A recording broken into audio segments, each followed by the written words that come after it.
Frontal polymerization is a phenomenon that can be characterized as a process in which polymerization occurs directionally in a localized reaction zone.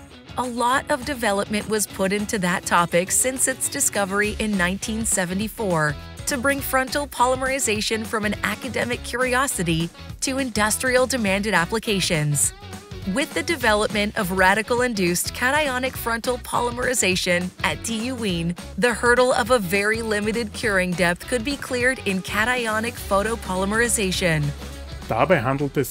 Therein, a well-balanced reaction cycle is utilized that uses the liberated reaction heat during the curing of epoxy resin to start the curing in the adjacent region. So a moving reaction zone is established that's wandering through the epoxy resin until everything is cured.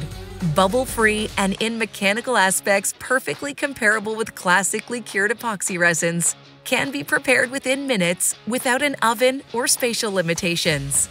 For these kinds of monomers, the usage in fiber and/or particle-filled composites is very common. This is also possible with frontal polymerization.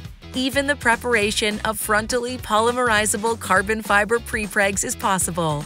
These benefits enable the application of frontal polymerization in a broad field of industrial production, like wind turbines, pressure vessels, and boats, but also repair scenarios, like the trenchless pipe and sewer rehabilitation, repairs on boats, bridges, or dams.